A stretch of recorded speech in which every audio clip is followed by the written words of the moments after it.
Today, we're going to talk about lasting solutions for labor shortages, and our guests are Will O'Brien and Dave DuBose. Will's a partner at True North Growth Partners, where he works with organizations on supply chain and operations side of their businesses. As an executive at Lowe's Home Improvement, he helped to lead development of the supply chain for the big box retailer during a period of rapid growth. Dave DuBose is a senior supply chain professional with more than 30 years of professional experience.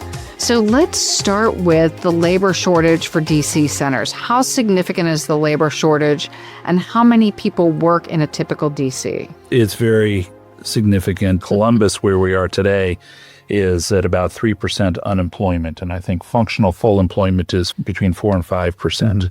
If you look at some government numbers, there are over 700,000 jobs that are open, in excess of applicants for those jobs. So what happens if I run an organization and we just don't have enough people? Do I not ship stuff? Do people work longer hours? What do we do?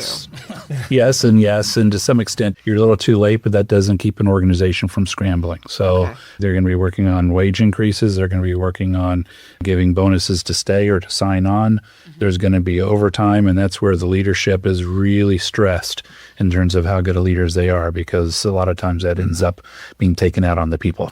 I remember working for a client, and it was the hourly workers in a manufacturing facility, and they had issues of people sneaking out of their shifts to pick up their kids from daycare, things like that, because they had compulsory overtime, and you're choosing between your job and your kids. Correct. And those are pretty untenable choices. So the earth is shaking when that happens, and there are a lot of retailers that lose sales. We're in Columbus, so we'll just cited the statistic about 3% unemployment. So we're in a tight situation. If you live here, you realize this is a distribution hub, one of the great distribution hubs for the United States. In particular, we have a number of different industries, but in particular, we have a lot of retail here. Specialty retail in particular tends to have a severe spike at holiday, something like 3 or 4x to 1. So when you're talking about the volume compression that hits, the wave rather that hits, starting around Thanksgiving, it actually starts more like November 1st now, and it extends through, January.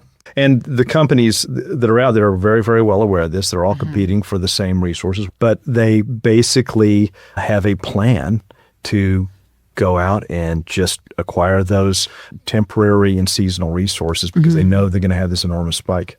Distribution is a global issue because the components used to manufacture everything we use come from around the world. Absolutely. Your shirt probably has buttons from one country, thread from another country, fabric from a third country, and they may actually stitch it someplace else. Correct. And China is becoming more expensive even as a manufacturing point because there's so much demand coming in. As China gets more expensive, a lot of that production starts moving to Indonesia and other markets. If you look at the overall supply chain, it is very integrated. It is definitely global, and there's definitely a ripple effect that goes all the way around the world. Okay. We used to consider where we're going to put the next distribution center for a number of reasons, balancing transportation costs, but we'd always look at labor market as well. You could be 25 or 30 miles away and nominally be neutral overall cost-wise, so you look at the relative labor markets. And you used to know some markets were good labor markets than others. There's not a good labor market anymore. Specifically in the U.S.? In the U.S. Okay. Correct. And I'm assuming there are other entire countries that have similar dynamics. Correct. Okay. Correct. I talked to one executive, and he said, Will, I spent my whole career in this market that he was in. He said, I never had trouble getting employees. Last year I had trouble. And this year I'm having worse. And that was actually about 2 years ago that we had this conversation, and it's just gotten worse each year since then.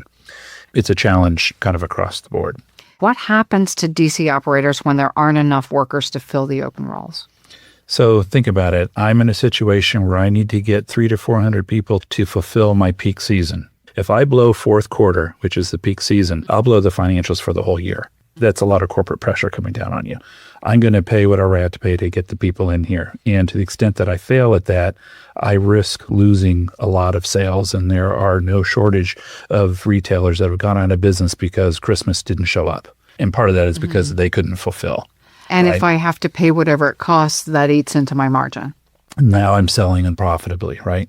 I'm also reducing the standards that I hire by.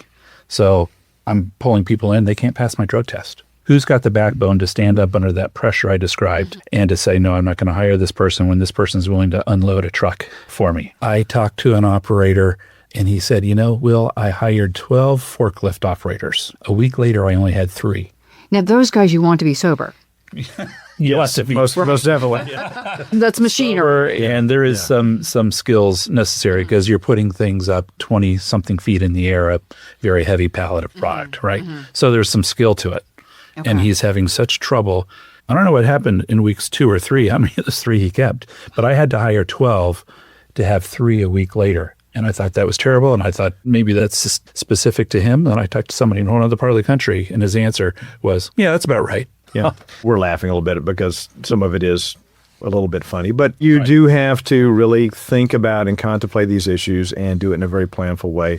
And it's difficult. There's a danger of getting into, I'll call it the fire of peak season. We'll hit on this probably a time or two, but your options are expensive and few at that point in time. But you still have to do something because, to Will's point, you don't want to risk missing holiday and going out of business. It's a tough problem. So now year 2 and 3, a lot of folks they'll say, yeah, we're going to be ready because I've already prepared the organization to increase wages in September. Again, the other 6 buildings that you're competing with are increasing their wages in September too.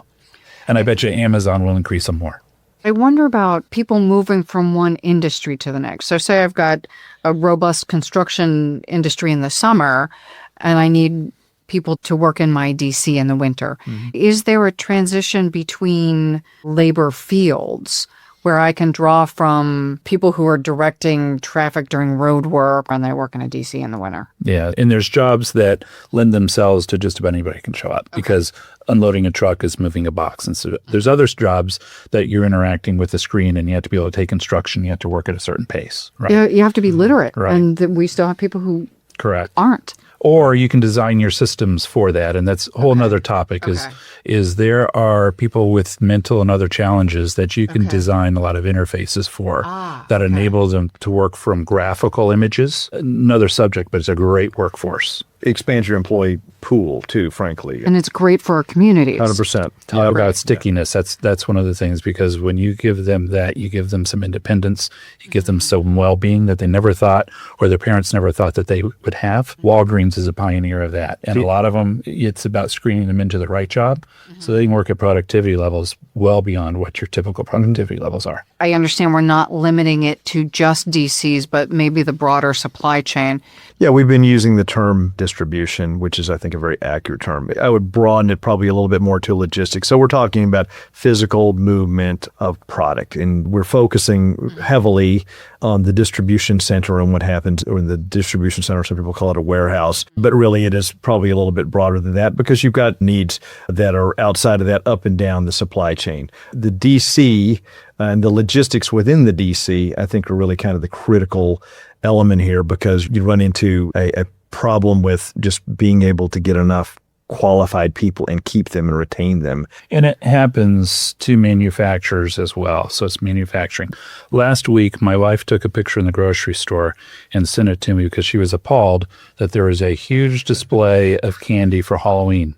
This was middle of July with Halloween displays already out in the stores. So think about why that happens, because what happens in the store in October has to happen in the distribution centers 6 to 8 weeks ahead of that, and happens at manufacturing 6 to 8 weeks ahead of that. So your Halloween candy's already been produced. So it's just time phase, but they're all facing it. And if it's employee intensive business, same fundamental. You mentioned manufacturing, and things do get produced. There's a lead time. China, or more broadly Asia, is really the world's factory, right? Gets made over there, gets shipped over and containers on ships. That stuff's got to have some place to go. It comes into the Port of Long Beach or wherever. It gets into various distribution centers across the U.S., but you could expand that globally. And they're going to get full, and they're going to ship out to stores. So you got your Halloween candy early, Seuss in February kind of thing. And you could say the same thing about online, where the DC is your store basically, but it's got to have a place to go. They can't just sit there. It's got to move. And with lead times being what they are and manufacturing cycles being what they are, that's what you end up with. Supply chain, the job, I think, is to make it as efficient as possible and take all the cost out, which then leads us to which part do you optimize? You optimize the whole thing. That's what makes it a tough problem, and that's basically that's our lot in life, right? I mean, that's what we do. And it's a tough equation. There's just a lot of variables. Snowstorms happen. You've got an economic downturn. You got environmental factors. You got disasters. You got whatever. There's a lot of things to factor in. So what are some DCs doing to solve the problem? What have you seen that's worked? You've probably heard the analogy of Wayne Gretzky didn't skate to the puck. He skated to where the puck is going to be. Right. A lot of distribution and manufacturing operators, I would say, are skating to the puck in terms of, okay, they got their fingers burnt last year. So I'm going to hire earlier this year, and I'm going to set my organization up that we're going to have higher wage increases, and I'm going to have retention bonuses for people that stay past December 25th. All for Black Friday, or there is no Black Friday anymore. It's more of what I like to call, gray November. If you're the only operator taking those actions, you'd be out of the game. But when all the people that you're competing with to hire 300 or 400 people for peak, when they're all doing that, it just moves the problem around a little bit, but doesn't really solve it. So we distinguish between health and wellness and emergency care. Okay. If I'm being pinched right now for employees next week, next month, or this peak, and the peak is coming on you, it may be too late, and your options are fewer and they're more expensive. So you're probably going to come to the point where you're going to use a lot of temp agencies. You're going to be paying a lot of money, whether it's retention bonuses or wage increases or meeting what Amazon's going to pay or whatever it's going to be. They're going to have some level of effectiveness, but you can survive. But I think you need to aspire for more than survival. What else can I do? If you need help on an emergency situation, that's one type of medicine. We're talking about skating to where the puck is. We think that there's kind of three fundamental things that somebody can work on, and then I call this more on the health and wellness path, so that you can be prosperous in the long term and you can have a loyal workforce that you get a lot out of, and you can control your destiny that way. I kind of group them into things that reduce the work content of the DC. So how can I support the demand that I have and do it in a way that reduces the number of people?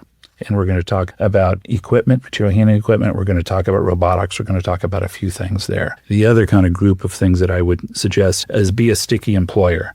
There are things that an organization can do for its people if it really seeks to understand them, just like they sell to their customers, sell to your workforce, and put together a relationship if you designed it so that somebody would be crazy to ever want to leave you. And then lastly is get the most out of your people. Some of that is software technology, but a lot of that is just plain leadership. Some of this isn't surprising. It's running your business well and being proactive. Correct. Being a good leader. It's important to really start very, very intentionally with a focus that is months ahead of things, right? Okay. So, if you get kind of smacked in the face and say, I've got to just start hiring a whole bunch of people, this is going to be a problem. That is a way of dealing with it. It's not a particularly effective one. Really, This is what we call poor leadership. This is called poor leadership. Reactive leadership. Yeah. Really, what you want to do is bake this into your overall strategy. HR, as well as your logistics and distribution leadership, got to play critical roles in doing this, because you got to really think about your workforce. What it is you're trying to do? You've got to think about your plan for inventory, and then what is it really going to take just mathematically to meet that? And then I've got to think about what are my options and really just get out ahead of it. I mean, so a lot of it is just being very planful and thoughtful and executing well. Conceptually, these are not new ideas. The tactics you're using may be very different given the change in the ecosystem, that now I go to my friend Jeff Bezos every time I want to buy something and Lowe's doesn't have it, Right. or my local pet food store doesn't have it. Two avenues of newness to hit at what you're asking about. Number one is technologies available today. The other is orchestrating a more complex, a more comprehensive view towards how do I give care and feeding to my people so my people never want to leave. And in a time of less than full employment, my people didn't want to leave Even at more the rate Right. that they're leaving now. Right. At this point, you said 3% here. Yeah. That's lower than structural unemployment. Sure. That's I've got to pull people out of the air Right. and hoping they can pass a drug test. Yeah, basically. Is have a playbook, put the right plays in it, and execute the heck out of this place. So it is a combination of things, right? There are some sort of tried and true. This is not exactly rocket science, just good leadership, good planning, good strategy and execution. There's that piece of it. The way you do it, there's some secret sauce to that. Right. But yes, there's that. And then the other piece is there is technology that is available today, thank goodness, that does provide different options than we had 10, 20 years ago, certainly. I talked to someone from P&G yesterday, and he was talking about the way they've blown up parts of their business, and one is supply chain. And the use of technology has completely upended how they think about, yet they still manufacture things overseas. They still come over in boats. Then they put them on trains. So some things remain constant. In a very simple model, you can think of it as sort of the plan, make, move, sell, deliver, return. And that's a very linear set of processes, right? The change with today's world is those really have to happen pretty much in a very overlapping, if not parallel manner to be able to be effective and to work in this kind of high clock speed environment that we live in, where if I don't have it in an hour, oh my God, what am I going to do? Yeah, exactly. And fundamentally, it's the same, but you get under the details, it's different. It's not unusual at all for an organization to have one fulfillment center in the United States, give it to FedEx, UPS, whomever, and get it out to everybody in the country. And it comes at a certain cost and a certain speed. Now, Amazon's setting expectations for speed and fulfillment. They're putting fulfillment centers virtually in every metropolitan area. They're getting increasingly close to the customers. So if I'm a brick and mortar retailer, what's my play? My play might be use my stores as fulfillment centers. Doesn't mean every store in my chain, but if I have a store in St. Louis, does that make sense for fulfilling St. Louis online demand? Right? But fundamentally, it's just fulfillment. It's just picking an item, giving it to the postman, and sending it to Mrs. Smith. But it can be done very, very differently. Well, in places like your former employer, Lowe's, which is my most frequent shopping experience, I can now go online, click stuff, and go pick it up at the front door. Right. Things like that. Now, I personally actually happen to like walking around Lowe's, but that does increase my spend. Correct. And so what do you suggest has to happen for an organization to effectively deal with the labor shortage in the long term, not scurrying about every year and panicking? We think about three things: reducing the labor content in a DC. In fact, let's talk about that now. Reducing the labor content. There can be uses of automation, traditional material handling equipment, and robots. 70% of a worker's time is spent walking. It's not unusual to find someone called a picker, someone that goes down the aisles and picks the unit or picks the case, to walk 13, even 15 miles a day. So that's a place where some automation is happening as somebody is walking. We can have something that we'll talk about in a minute called AMRs or AGVs, or the type of robots that will take that goods to person. There are scenarios, particularly if it's at peak, depending on who your customer or your destination is. Maybe you analyze the product flows and understand this vendor or this product group would be smart to just skip the DC altogether and go direct to customer, or skip the DC altogether and go direct to store, because the store, when it's changing season, has its greatest need for inventory of that items if it's a seasonal type of a thing. There's ways to do a DC bypass. Another thing is, and a lot of folks are doing this, there are certain items that they want to show online that they don't carry in the store or in the DC. They're slower. Size 14 shoe might get passed to Under Armour or Nike or Adidas or whomever to be fulfilled, right? Because they don't sell so much, or a strange color of a shirt. So that's kind of a norm. But again, if you're preparing for it to peak and you need to carve off some of that demand, maybe you can do analysis that would look at product categories or vendors, and you have to compare, is that vendor capable and what's their cost of doing that? But there's some demand that you can just carve off and not have that product flow through the DC. And that's the value of working with someone like you who's had that experience and go in with already a reasonable point of view. It's a hypothesis and a lot of data analysis of items, of orders. I used to work with a guy who called it, you're trying to solve the pig through the python, which is sort of not a great image, I know. But basically, you've got this slug of inventory products that are coming in all different kinds of items and is huge. And are there ways that you can take pressure off of your system by just avoiding the DC altogether? That's great if you can. It balances your what we call the logistics network, and it also takes pressure off the labor situation. Those can be permanent flows, or they can just be flows during peak season or transition periods of a season. Another is store-based fulfillment, using stores for fulfillment. And that took a while to come and is starting to become more common. Not everybody is willing to do it. Some folks are completely averse to the potential that a customer that's walked into the store won't be served properly. Others say, we just don't have back rooms large enough to do this, right? So that means my grocery store, I can go pick it up at the curb. Perfectly good example. A couple flavors here are BOPIS, is an acronym for buy online, pick up in store. Okay. And it's exactly what you described. Because I know I want X numbers of apples and whatever, and I don't necessarily need them to come from Amazon. Correct. I'm driving home from work anyway. Give them your number, they put it in your truck, then to have it sitting on your doorstep. Instead of a distribution center employee doing that, you've got somebody in the store who's doing this. You've just shifted that labor to another resource that may be hopefully less stressed at the time, less tax in terms of workload on that individual. So historically, you would hear supply chain professionals say, you're going to pay way too much in fulfillment costs because you fulfilled it at the DC and at the store, and the world is going to come to an end if you try to do something like that. Your inventory is going to go way up because of the square root of N, which is a technical inventory management term.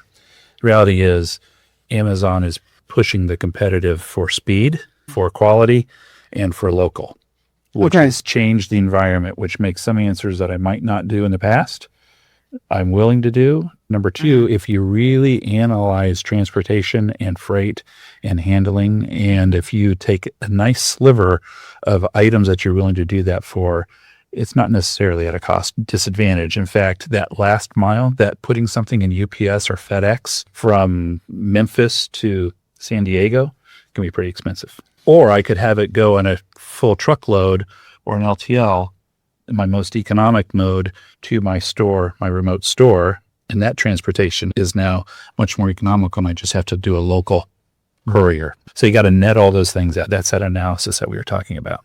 Or you're shifting it to me, the customer, to go pick it up for the last mile. Pick it up. Yeah, absolutely. Right. Yeah, again, distribution centers are built all around efficiency and being very, very efficient. So that conventional wisdom was, well, gee, you always want to do it at the distribution center. But with labor and with the impact of peak season and all the things that have happened, okay, maybe it makes sense to still do it at the distribution center, or maybe it makes sense for you, the consumer, to do it, or somebody to do it in the store, because what didn't seem to make sense before may make a lot of sense now, just because would you rather miss the sale? Well, and we as consumers have now changed our expectations as well. Absolutely. I love that I can go search online, find the most efficient thing, and then see if it's in the store. Instead of driving around town for my multiple trips a day, I'm online for 5 minutes. It's a very common consumer behavior that's happening.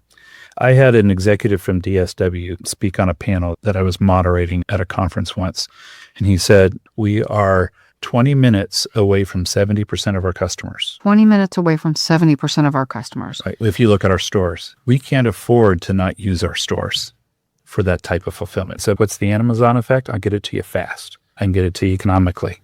I'm going to use those stores. They don't even have to use all of their stores. Let's just use St. Louis as our example. They can understand the store volume and have inventory there for the stores. The online demand, back to that size 14 shoe, they will ship in those items that they can forecast are going to sell in the St. Louis market. They'll try to get it to the right store, but if they don't, the person is told, don't go to Northland, go to Southland. But they won't do that, say, with a size 14 shoe, because that doesn't have anywhere near enough demand. Right. So they're doing some pretty innovative work there. So you're telling me about now how I manage the content of the facility. You've also talked about other tactics like being a sticky employer. What exactly does that look like? Being a sticky employer is putting those things in place that are going to be very hard for somebody else to replicate. So some of the things that are not hard to replicate is making sure that you're paying a competitive wage. And we're not saying that retention or sign-on bonuses are wrong. Just make sure that they fit in the portfolio in the right way. For some people in this strata of employees, some of them value 401k, paying for education, career progression. Some of them that's not significant for, or insurance. Some spouses provide the insurance, so it's not important to this person. So that is kind of assumed, but there's some other things that aren't so easy to replicate. A couple of those are, think about food service. What do they come in to eat? Sometimes they have to brown bag it. Sometimes it's just a vending machine. Sometimes it's the same old food that's always there. And some cafeterias are really pretty good. And sometimes they're subsidized, right? Yeah. And sometimes they're subsidized. So back to understand what your workforce would like, would value, and what you can pull off. If you haven't built a building, you have a lot more latitude on a cafeteria. So if I run a facility that's focused on fitness, I'm probably going to provide healthy food over a kegerator. Correct. Patagonia does daycare, and that's a really hard thing to replicate. They do it in their DC as well as in their corporate environment. So they have found a 25% reduction in turnover for people who participate in childcare. That's significant. That's better than the $2 raise, Correct. Probably way less expensive for me as the provider. The convenience of I take my child to the same place I go to work. The convenience of if a fever is run, I don't have to get in my car and drive somewhere. Some people will say, well, how do you pay for it? So Patagonia did a pretty good job of analyzing how you pay for it. And they have offset about 91%, which is a pretty precise number, right? So let's just say 90% of the costs have been offset. About half of it just comes from tax benefits. There's some tax credits they're eligible for, and 35% of costs incurred in a qualified program can be taken off of their taxes. Right? That's part of the retention issue. They get skilled up, they get very productive, and then they're gone, and I got to get somebody Now else. I've got to hire somebody else. I've got lost time, lost productivity, and then the training time and expense. You got a learning curve, and exactly, they're not as efficient as that person who just walked out your door. Right. Yeah. So the other thing you talked about was employing people with varying kinds of what we would, I guess, consider disabilities or different strengths. Physical or cognitive challenges, right? And we put the program in at Lowe's Home Improvement as well.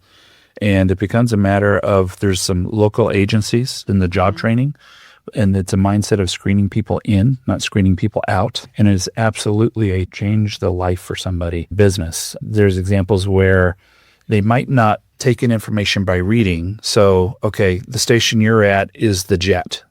So the screen has a Jet, and they go, and I know I'm going to work at Jet today. I'm going to receive product. And they may receive product all day long. Receiving product is looking at it, it's got integrity, and I put this label on it, and I pass it on. And they'll do that over and over and over again is what they do. And you can give the instructions through a GUI, graphical user interface, and you just learn, there is a training involved to get them there, but they are very loyal, very productive. And I know the people that are real innovators on here said there's no freebies in this. They don't get a lower wage. They don't get lower expectations. They don't get anything like that. They are competing for work more effectively than most people in the building because they become very productive at what they do. They're a great workforce. It's a positive thing, absolutely.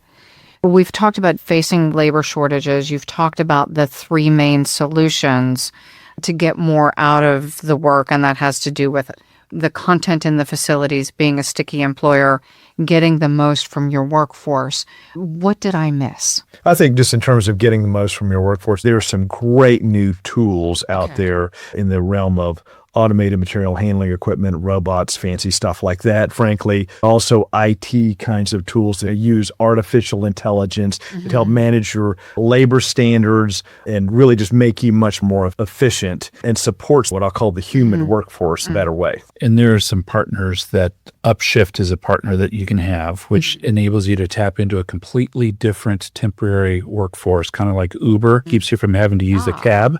You have a completely different driver that's monetizing the times of their week or their day when they wouldn't normally be able to make money. They give examples of having executives and lawyers going in and working in effectively a blue-collar type job because that's the way he's going to pay for his golf without taking it out of the family budget. There's a lot of women that have kids, and there's a period that their schedule just doesn't make them particularly employable for a conventional. But Upshift is kind of like Uber, where the employer posts what they need. I need somebody on Tuesday at 3, and I can say, okay, I'll take that. And you go in there. It's a great deal that's growing rapidly. So for our listeners, if you're facing labor shortages, a lot of this will translate to the broader environment. Will and Dave, how would our listeners get in touch with you, either learn more about you and what you're doing, or ask you questions? Well, we're both part of a firm called True North Growth Partners, and our website is truenorthgrowthpartners.com. Definitely contact us. Okay. They can connect with you on LinkedIn, I'm assuming. Absolutely. Okay, Absolutely. great. We'd love to hear from you. Thank you very much for joining us today, and please join us again in the near future.